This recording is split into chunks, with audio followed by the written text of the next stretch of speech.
Je disais tantôt, Macky Sall n'est pas un panafricain.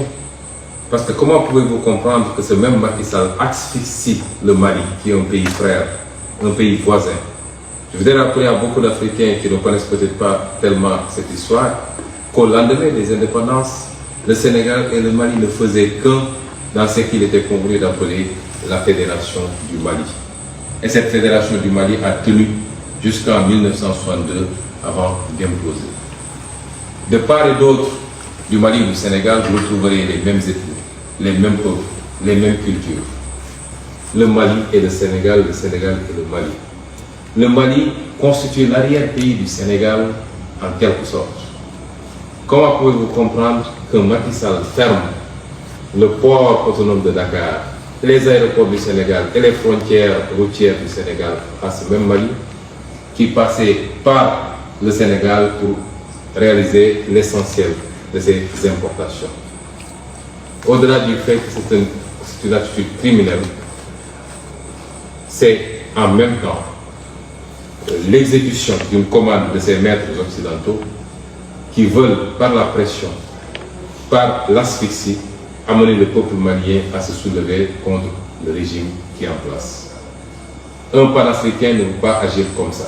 Un président de l'Union africaine ne peut pas agir comme ça. Macky Sall n'est pas un panafricain.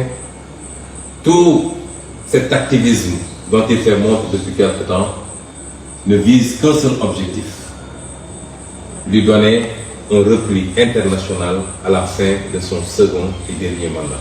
Puisqu'il sait très bien que le Sénégal ne lui permettra pas d'exercer un troisième mandat, tant les deux premiers ont été catastrophiques, mais également il n'y a aucune base constitutionnelle pour un troisième mandat de Macky Sall. Aujourd'hui, il fait du tape-à-l'œil pour demain avoir une plante au niveau des institutions internationales, ou alors, si ça se tournait beaucoup plus mal que cela, pour pouvoir être recueilli et accueilli dans une de ces puissances étrangères. C'est le seul objectif visé par ce tapage de Macky Sall, mais ça n'a rien à voir avec l'intérêt, ni avec l'intérêt de l'Afrique. S'il est allé en Ukraine, c'est parce que ses maîtres occidentaux, et particulièrement la France, lui a demandé pour permettre à l'Ukraine de souffler un peu. Ça n'a absolument rien à voir avec les préoccupations africaines. C'est cet homme aujourd'hui qui dirige le Sénégal depuis malheureusement 10 longues années. C'est cet homme qui est à la tête de l'Union africaine.